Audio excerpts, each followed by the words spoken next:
bendiga, bienvenido a esta transmisión. Nos alegra mucho que te hayas enlazado con nosotros. Te mandamos un gran saludo desde Rocafiel, Santa Cruz. Hoy comenzamos una nueva serie, una serie en la que vamos a estar hablando acerca de los 4 evangelios: Mateo, Marcos, Lucas y Juan, y su correlación. Y lo hemos llamado esta serie En el Monte. ¿Qué lo hemos llamado, iglesia?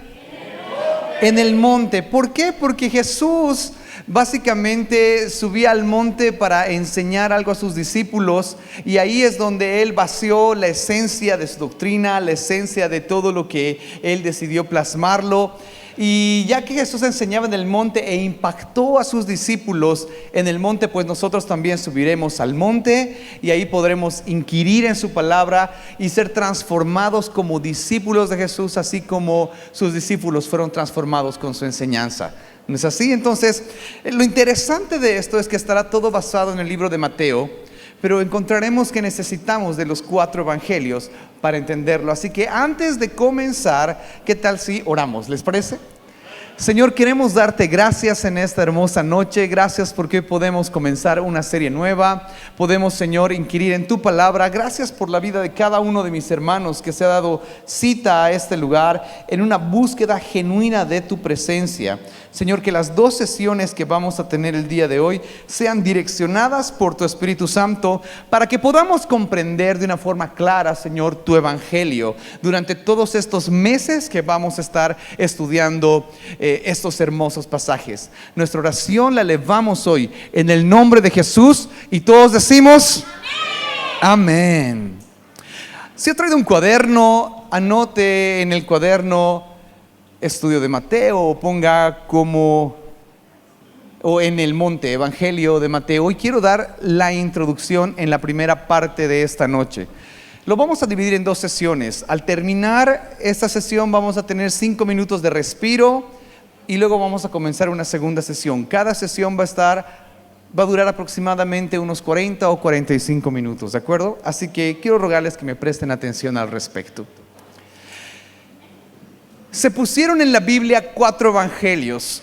La pregunta sería, ¿por qué 4 evangelios? Desde ya, tener 4 evangelios es interesante. 3 de ellos son evangelios sinópticos. ¿Qué quiere decir esto? Que son evangelios que son muy parecidos. Lo que hablan ellos se parece muchísimo. Esos son el evangelio de Mateo, Marcos y Lucas. Estos 3 son muy parecidos en todo. El único evangelio medio extraño, medio raro es Juan. Si uno lee el evangelio de Juan, se sorprenderá al encontrar tesoros que no aparecen en los otros. Entonces es un evangelio bastante interesante. Y es necesario inquirir en estos 4 evangelios. Y es más, aquellos que vamos a predicar en esta serie, es necesario inquirir en estos 4 evangelios, porque nos muestra la revelación completa de quién es Jesús. Y para entender el evangelio y quién es Jesús, necesitamos ver esas 4 facetas. La manera más práctica de poder comprender esto es abocarme un poco a mi profesión. Yo soy de profesión arquitecto, y en ciertos momentos cuando hacíamos diseño o hacemos diseño, lo que tenemos que hacer es desglosar ciertas herramientas en diferentes colores. Por ejemplo, eso se llama la prueba CMYK. Por ejemplo, cuando le vamos a imprimir algo, nosotros necesitamos 4 colores. Si usted tiene una impresora, lo más seguro es que tenga también esos 4 colores. El primero de estos 4 colores es el cian, que es el más azul, el más celeste. El segundo de estos es el magenta, que es ese que parece rosado o rojo. El tercero es el amarillo, de ahí viene la Y de yellow. Y el último es el negro, que representa la K. No me pregunte por qué. Pero cuando uno diseña una imagen, cuando uno va a elaborarlo, necesita estos 4 colores. Sobrepone uno al otro y empieza a ver cómo la imagen empieza a tener un color especial. Por ejemplo, si ponemos el cian con el magenta, la imagen parecerá algo así. Pero si añadimos el amarillo, entonces la imagen tendrá mucho más color. Y el punto clave es cuando se pone el color negro, donde le da la completa profundidad. El evangelio es exactamente lo mismo. Mateo, Marcos, Lucas y Juan es lo mismo. Uno no puede enlazarse solamente a uno de estos evangelios, necesita los 4 para tener la imagen correcta de Jesús. Si solo nos abocamos a uno de ellos, entonces tendremos solamente una apariencia de Cristo. Ahora, cada uno de los que escribió este evangelio le dio una característica especial, así como la prueba del CMYK a Jesús. Porque, por ejemplo, si uno revisa el libro de Mateo, encontrará que Mateo le dio una característica a Jesús de un rey. Habla acerca mucho de su linaje, habla acerca mucho de la herencia de rey que tiene. Y es lógico, Mateo quería ver a Jesús como rey porque Mateo era un recaudador de impuestos. Y el recaudador de impuestos del grupo de los judíos era el que tenía más contacto con la jerarquía romana. Entonces él estaba acostumbrado a tener eso. Voy a mostrar a Jesús como rey porque estoy relacionándome con ellos y yo sé que él es mucho mayor que un rey. Mostraré a Jesús como eso. Si uno lee el evangelio de Marcos, Marcos plasma a Jesús como un siervo sufriente. Y es correcto porque Marcos experimentó la presencia de Jesús de una manera impresionante, la gracia expandida hacia él. Es más, Marcos no conoció a Jesús, sino entendió el evangelio por escuchar las historias de Jesús y recibió su perdón a causa de eso. Entonces, cuando él empieza a explicar las historias de conocida de Jesús, muestra a Jesús como alguien que sufrió, como un siervo. Si usted lee el evangelio de Lucas, Lucas tenía una profesión, él era médico. Él entendía perfectamente el cuerpo humano y se esfuerza mucho en plasmar el evangelio mostrando a Jesús como hombre, como humano. Y el último es Juan, el discípulo amado, el discípulo íntimo, el discípulo cercano. Cuando Juan plasma el evangelio, muestra a Jesús como hijo de Dios, como alguien que ama un Dios perfecto. Tomando estos 4 filtros, nosotros podremos tener la perspectiva correcta de quién es Jesús. Es por eso que durante todos estos mensajes vamos a poder revisar absolutamente los 4 evangelios y compararlos unos a otros para poder tener la visión correcta de Jesús. El que me ha entendido hasta aquí diga, te he entendido. Pero como la serie está basada específicamente en el libro de Mateo, yo quiero indicar un poquito de quién escribió este libro. Para empezar, podemos suponer que el escritor de Mateo es el mismo Mateo, pero esto se supone, porque en realidad no se sabe quién escribió el evangelio de Mateo. Se asume que fue Mateo. Es más, si usted revisa la Biblia, encontrará que Mateo aparece solamente 3 veces en todo el evangelio. Pero a causa de los detalles que muestra este personaje en elementos como la misma conversión de Mateo, es que los doctos en la Biblia asumieron que el escritor era Mateo. Ahora, el lugar de escritura, varios suponen, estudiosos, que fue en Antioquía. Destinatarios fueron los judíos y los gentiles que se estaban convirtiendo al cristianismo. El tiempo de escritura fue del 50 al 70 después de Cristo y abarca un periodo bastante interesante. Abarca un periodo del 37 antes de Cristo hasta el 33 después de Cristo. Perdón, del 4 antes de Cristo al 33 después de Cristo. Cabe decirse que abarca la historia de 37 años. El evangelio de Mateo tiene 3 objetivos. Mateo se esfuerza mucho por mostrar 3 cosas. La primera de estas 3 es que Jesús es el Mesías y que viene del linaje de David. Todo lo que habla gira alrededor de esto. Lo segundo es que se esfuerza mucho en mostrar que es la promesa de Dios con nosotros. La promesa de el Emmanuel prometido es aquel que ahora se está moviendo. Y la tercera razón o el objetivo de que escribe este evangelio es mostrar a Jesús como el nuevo Moisés. Este libro de Mateo se divide en 3 grandes e importantes secciones. La primera es la introducción. La introducción tiene encapsulado el capítulo 1, el capítulo 2 y el capítulo 3. En esta primera sección se conecta a Jesús con el Antiguo Testamento. Se hace todo lo necesario para que el Antiguo Testamento corrobore la historia de Jesús. También en esta sección, uno atrás por favor. En esta sección se cumple las profecías dadas hacia Jesús. Habla acerca de Abraham, habla acerca de David y habla acerca de Jesús. Y también habla el cumplimiento de que Él es Emmanuel, Él es el Mesías. Eso es lo que hace la introducción.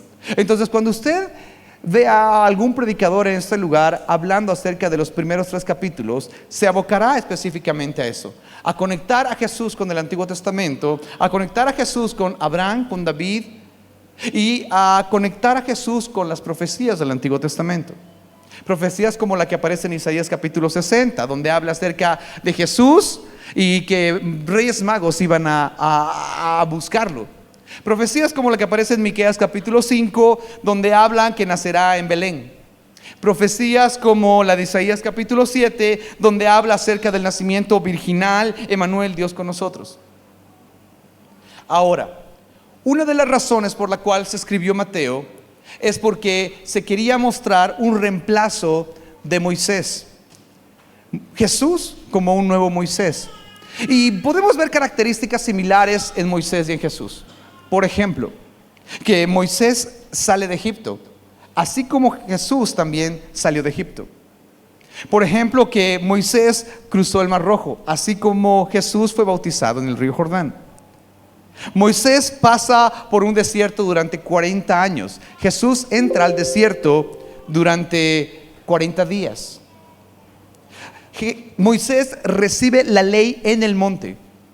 Jesús da la ley en el monte, una nueva ley, un nuevo formato de vida. Pero Jesús no solo es un reemplazo de Moisés, según Mateo, sino Jesús es mayor que Moisés, porque Jesús hizo cosas que Moisés no hizo. Por ejemplo, rescatar de una esclavitud espiritual, dar una nueva enseñanza divina en la cual nos regimos por mucho más tiempo, salvar del pecado, iniciar un nuevo pacto. Eso es todo lo que hizo Jesús. Por eso es que Mateo se esfuerza mucho por mostrar que Jesús es mucho mayor que Moisés. Cuando uno pasa la introducción del libro de Mateo, se encuentra con algo interesante. Se encuentra con 5 secciones. ¿Cuánta iglesia? 5 secciones. Mateo se divide en esas otras 5 partes. Ahora es interesante por qué Mateo pone 5 secciones. Es porque está mostrando que es mayor que Moisés, o igual por lo menos. Y Moisés, ¿cuántos libros escribió? Se llama el Pentateuco: Génesis, Éxodo, Levítico, Números y Deuteronomio. Y lo que hace Jesús es enseñar 5 veces en el monte. Entonces cada una de estas secciones remata el libro con una enseñanza en el monte. La primera sección, uno atrás por favor. La primera sección empieza en el capítulo 4 hasta el capítulo 7. La segunda sección en el capítulo 8 hasta el versículo 10. La tercera del 11 al 13. La cuarta del 14 al 20. Y la última sección del 21 al 25. ¿Qué tal si hoy revisamos este panorama y vemos de qué habla cada capítulo? ¿De acuerdo? La primera sección del capítulo 4 al capítulo 7, el tema básico es el anuncio del reino de Dios. Es una operación de rescate de Dios hacia el hombre. Esa es la primera sección. Todo el tiempo habla del anuncio del reino de Dios. Aquí en esa sección confrontan el mal. Aquí en esta sección hablan acerca de la restauración del reino de Dios.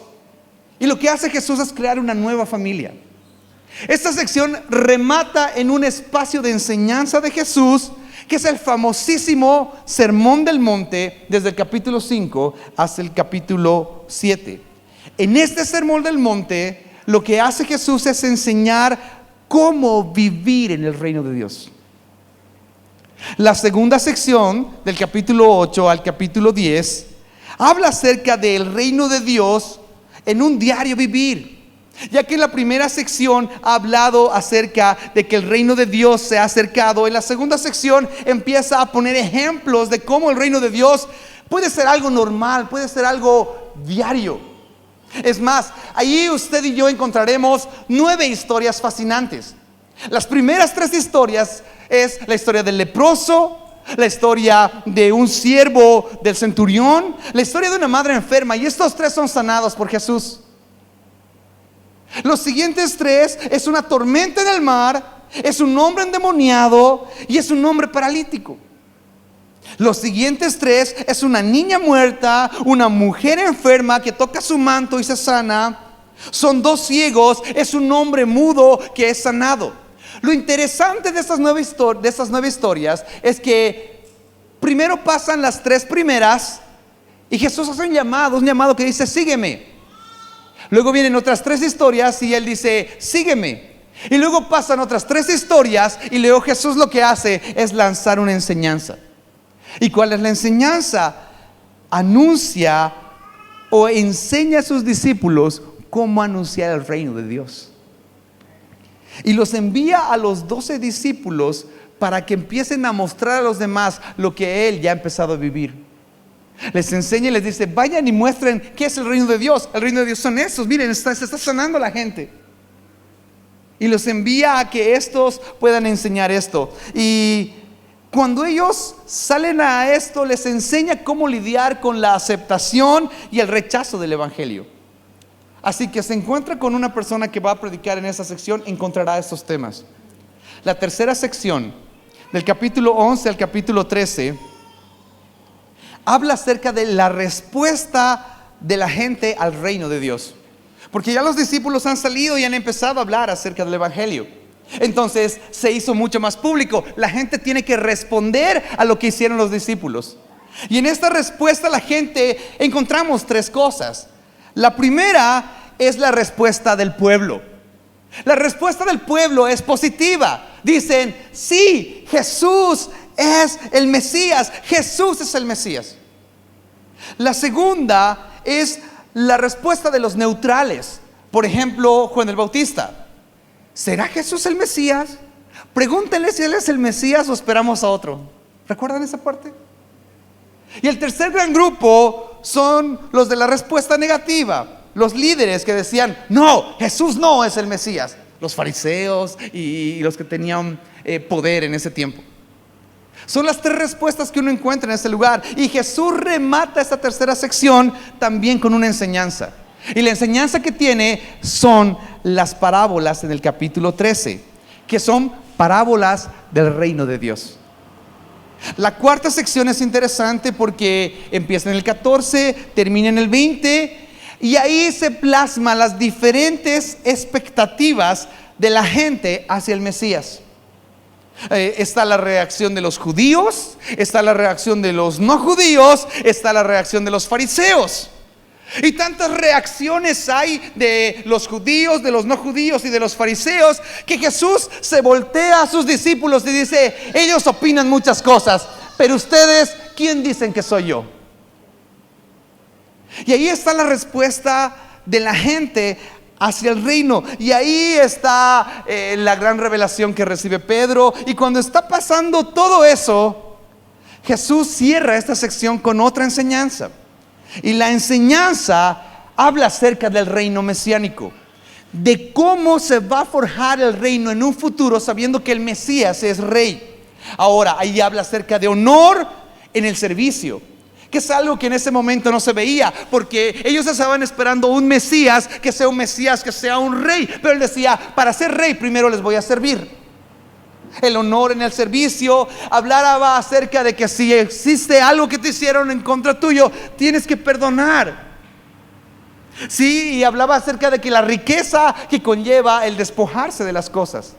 Es un reino al revés, es un reino mesiánico. Y la última sección del capítulo 21 al capítulo 25 habla y enseña acerca del choque de los reinos. Habla acerca del ejercicio de la autoridad y habla acerca de un complot para matar a Jesús. Jesús, al ver que están haciendo un plan macabro en contra de él, lo que hace es lanzar su última enseñanza. La última enseñanza, que está en el capítulo 23 al capítulo 25, cuando Jesús empieza a criticar el sistema. Empieza a criticar las cosas que están pasando, y ahí Jesús se enfrenta a la muerte, a la resurrección y a la nueva Jerusalén. Ahí está toda la enseñanza acerca de su muerte, acerca de su resurrección y acerca de cómo será su venida. Usted puede revisar eso del capítulo 23 al capítulo 25. Mateo cierra al final con una clásica conclusión.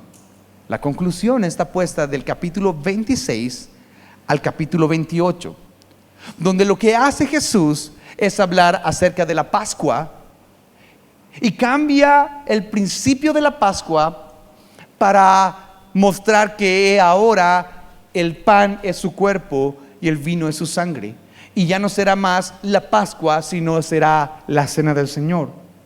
Lo segundo es su pasión, su muerte, y lo tercero es su resurrección. Pero cuando ya todo está concluido, Jesús lanza su última gran enseñanza, que uno puede encontrarla en la última sección del libro de Mateo. Y esta enseñanza impresionante se llama la Gran Comisión, porque ahí da luz de cómo deberíamos nosotros movernos desde su partida hasta su próximo regreso. Mientras hablaba, estoy seguro que salió de ahí arriba un cuadrito, y espero que haya servido de algo para que usted pueda entender el panorama bíblico de cómo funciona el libro de Mateo y cómo se secciona. Comprenderá una cosa, que durante el tiempo que Jesús mostraba su carácter, estaba estableciendo el reino de Dios. Y las enseñanzas que Él estaba dando era cómo establecer el reino de Dios. ¿Saben, hermanos? Este 2020, el reino de Dios está en medio de nosotros. Y tenemos que empezar a entender cómo se va a establecer el reino. No es casualidad que el Espíritu Santo nos esté llevando a estudiar esta sección del Evangelio, para poder comprender a profundidad cómo tú y yo tenemos que comportarnos en este reino que ya se ha establecido.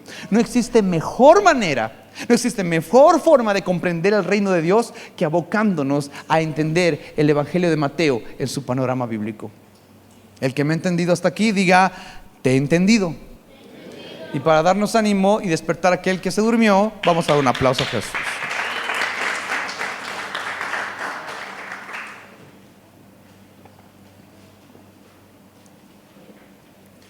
Como verá, todo gira alrededor de Jesús. Todo habla de Jesús. Jesús es el centro del Evangelio de Mateo. Ya se lo dije.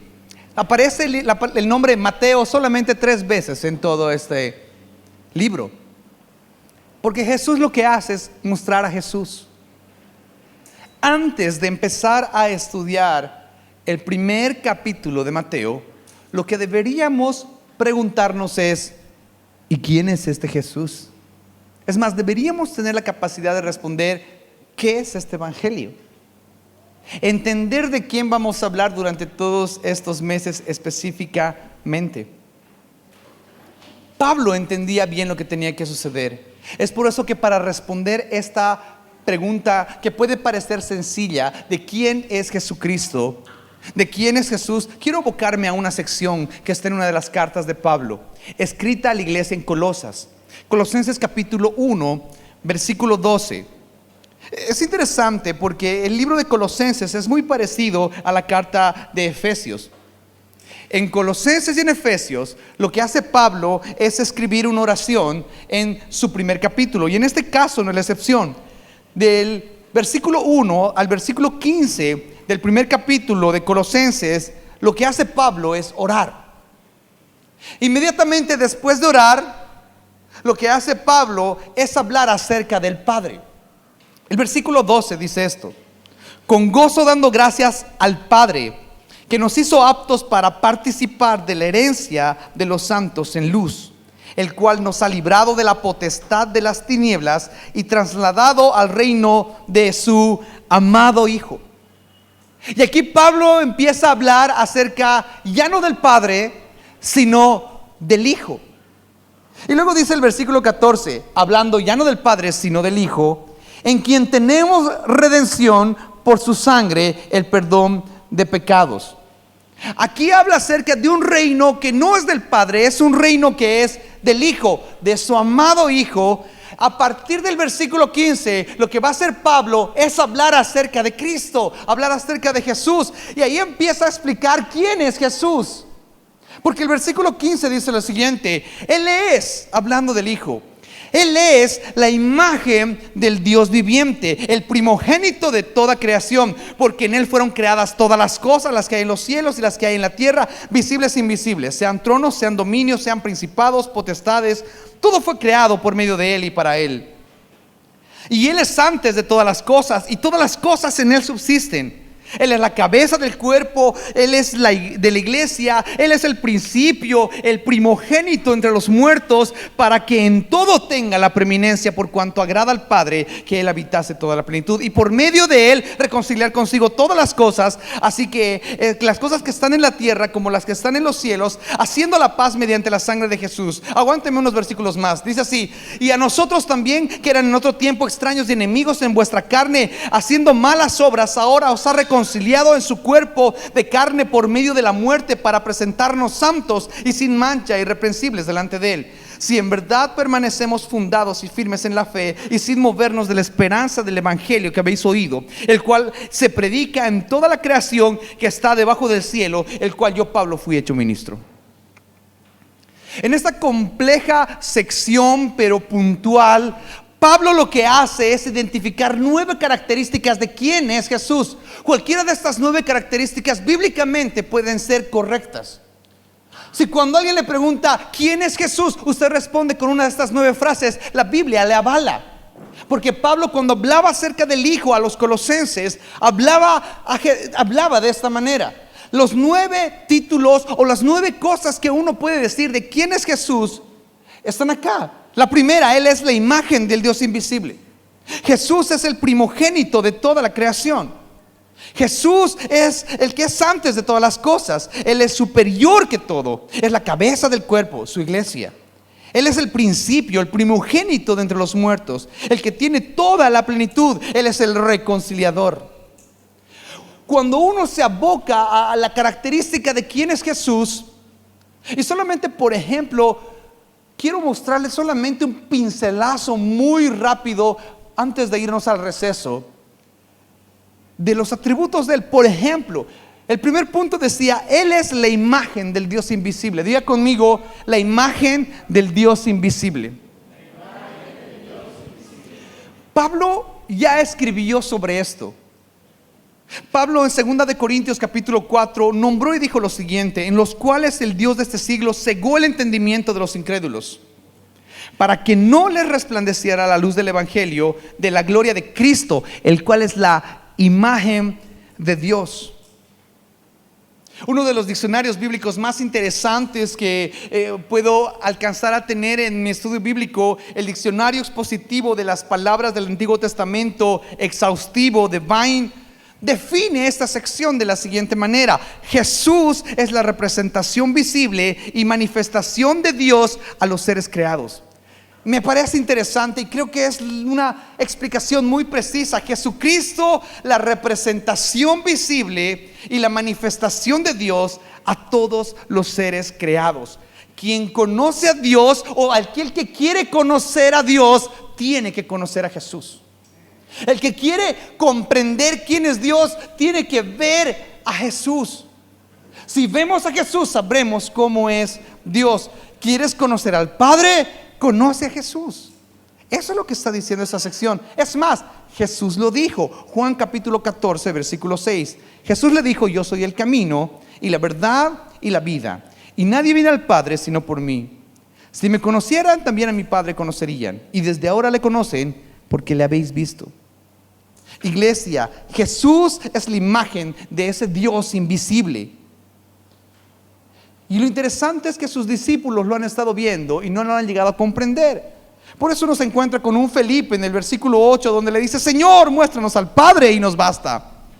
Yo me imagino ahí a un Jesús a punto de darle una cachetada y luego abrazándolo, diciéndole: tanto tiempo hace que estoy con vosotros y no me han conocido, Felipe. El que me ha visto a mí ha visto al Padre, la imagen del Dios invisible. Jesús dijo que Él era Dios. Jesús es la misma imagen de Dios. Un Dios invisible, claro. No quiero plantarme en esto porque les dije que solamente era un pincelazo para entender de quién vamos a hablar. Colosenses 1:15 dice esto: es la imagen del Dios invisible, el primogénito de toda creación. Me encanta esta parte. Digo, amigo, primogénito de la creación.